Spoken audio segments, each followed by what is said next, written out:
So today you're going to be learning about 2.1, which is the basic properties of sets. So a set is any collection of objects. The object that belongs to a set are the elements or members. 3 ways to define a set is to describe the set using words. So you could say set S is the set consisting of all 4 seasons. You could list the elements of the set inside a pair of braces, and that method's called the roster method.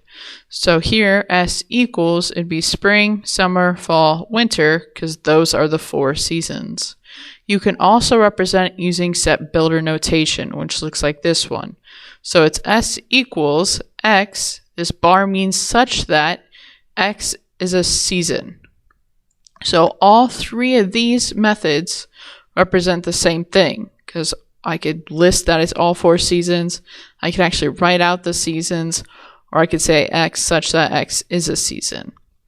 So here, they're describing some to us in this first example, and we need to write what the roster method would be. Well, it's going to be the list, so you have your braces, and you list out all of them. So the set of dominion of U.S. paper currency in production at this time. So we have the $1 bill. We have the $5 bill. We have the $10 bill. We have our $20 bill. The $50 bill. $100 bill. And then the one that's really rare is the $2 bill. So that's the roster method for the dominions of U.S. paper currency right now. Denominations, not dominions. The next one says the roster is California, Oregon, Washington, Alaska, and Hawaii. Well, when I describe it, it'd be the set of, these are states in the U.S.,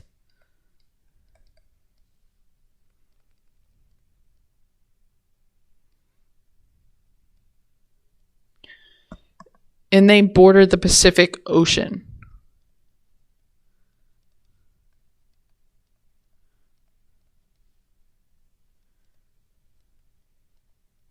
Whoops.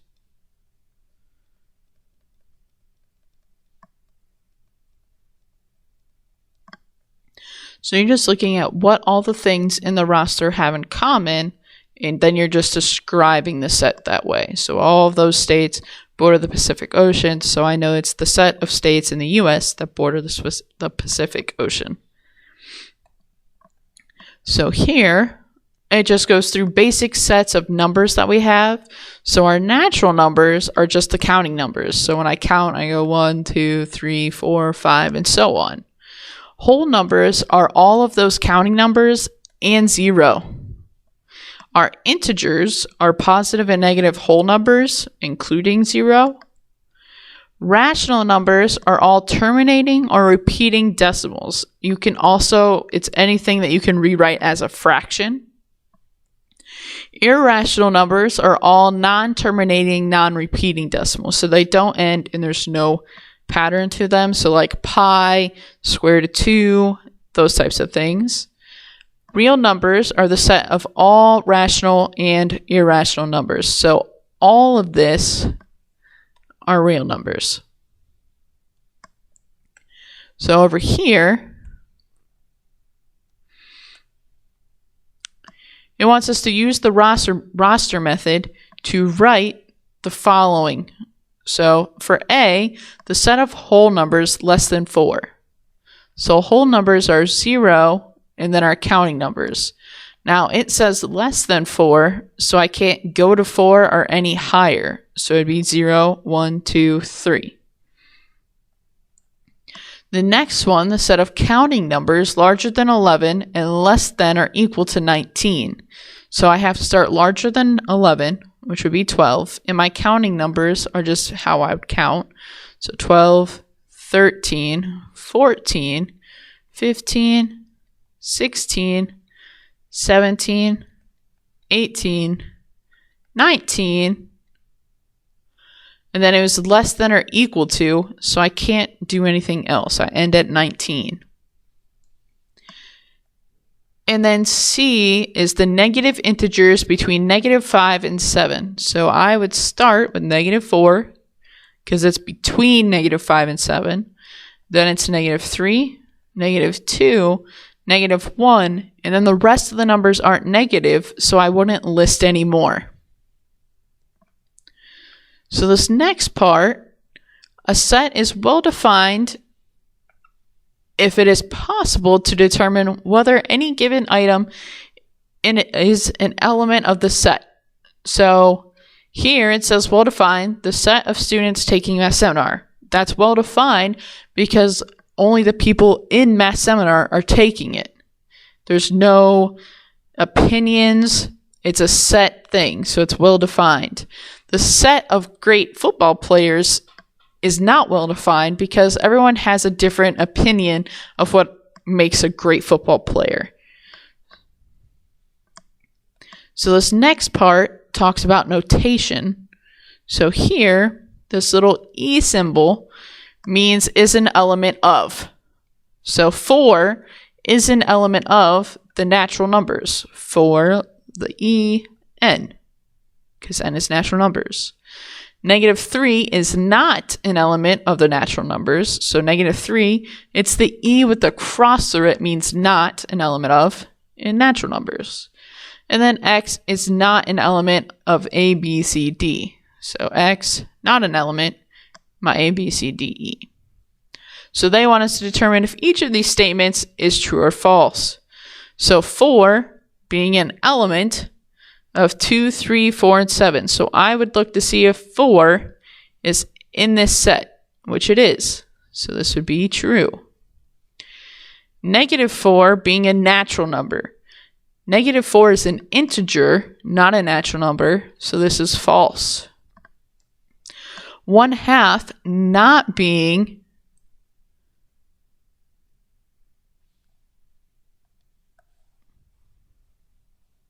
an integer. Yeah, because they use I as the cursive as irrational. So regular I is our integer. So 1/2 is not an integer. So this would be true. The set of nice cars is a well-defined set. Well, nice cars, it varies from person to person, so that's not well-defined. So this would be false. Now this next one is tricky because 4 is an element of 2, 3, 4, 7. Now the number 4 is in there, but this is the word 4. So this would be false. So on to page 2 of 2.1. These first examples are basically just doing the same thing we just did. It's true and false. So here, the first one says 5.2 is an element of 1, 2, 3, 4, 5, and 6. Well, it doesn't appear there, so it's not an element. So that would be false. -101 or 101 is an element of the integers. It's a negative whole number, so that would be true.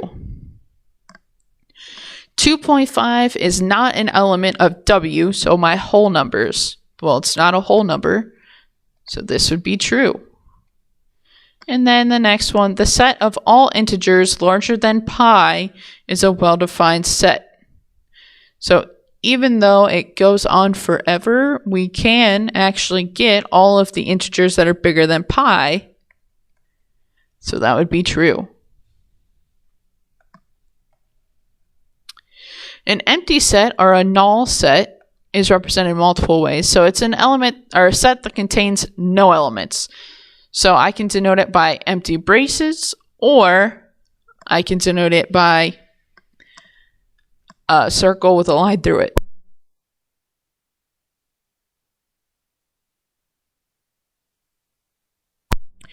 So this next one says, are the following sets the same as an empty set? So if I have a cell element that contains 0, well, that would be no, because I have 0 in there.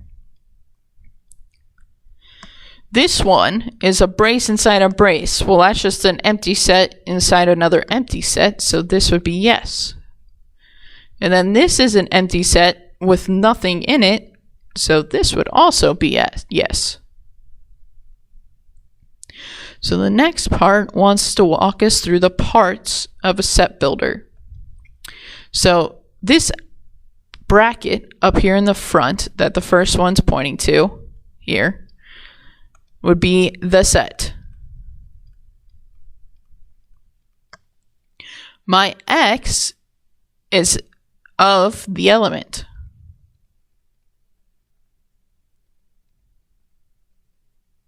Of all elements, X. Oops. Of all elements, X. The bar is such that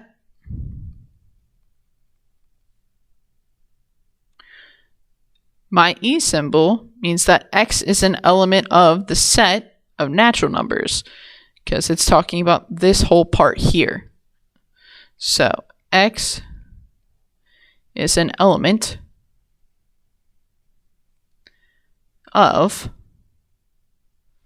the set of natural numbers.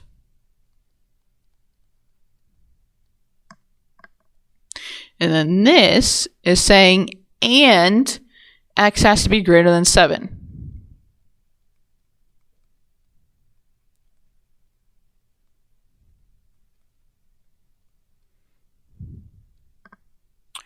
So this is how I read it in words.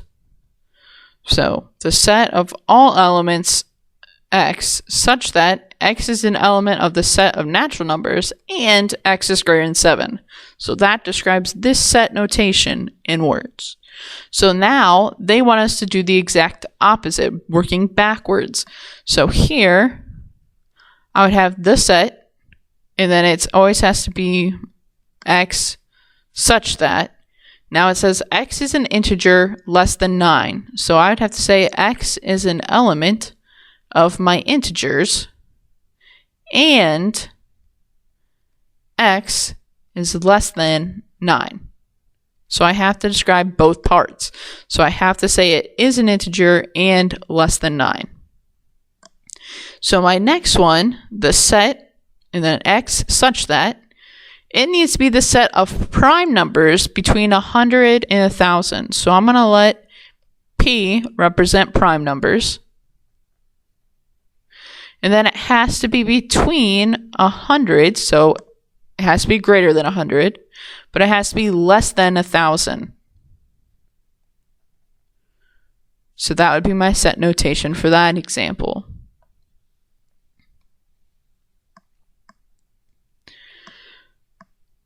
So cardinality of a set.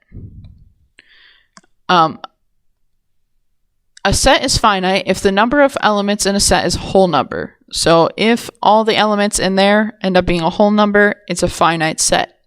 So the cardinality of a finite set is the number of elements in it. When you go to denote cardinality, it's n, and then in parentheses is your set. So this is A, because it's the cardinality of set A. So here, when I want to find the cardinality of A, I count the elements in here. Well, there's 1, 2, 3, 4. So n of A would equal 4. So A has a cardinality of 4. So for these ones, we're just counting the cardinality. So I have 1, 2, 3, 4, 5. So this, the cardinality of C would be 5. The next one, my cardinality of D, there's only one thing in there, and it's that 0, so it has a cardinality of 0. And then E is an empty set, so that means it has nothing in it. So its cardinality would be 0. So equal sets, you would say, well, it's denoted A would equal B if set A and B are equal. And it's if and only if they have the same exact elements. So they have to have the same exact things inside them. Equivalent ones, which is represented by A tilde B, is only if they have the same exact number of elements. So if it's the same sets, they're equal sets. If they have the same number, they're equivalent. So this next part wants us to determine if they're equal, equivalent, both, or neither. So here we have x such that x is a whole number and x is less than or equal to 5.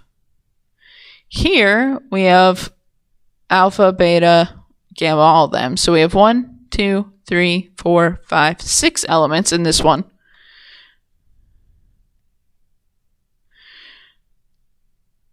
And then the next one is all whole numbers less than or equal to 5. So that'd be 0, 1, 2, 3, 4, 5. Well, that is also has 6 elements. Now, they're not equal because they're not the same exact set. This one is whole numbers where this one is Greek letters. So they're not equal. But they do both have 6 elements, so they would be equivalent. So, but they are equivalent. So next, I have 5, 10, 15, 20, 25, 30. So it's going up by 5 all the way to 80. So this has 16 elements. And then this is all my natural numbers up to 17, but not including 17 because it's less than 17. So that's 1 through 16. So this also has 16 elements. Now, since this one's counting by 5s and this one starts with 1, they are not equal again, but they do have 16 elements, so they are equivalent.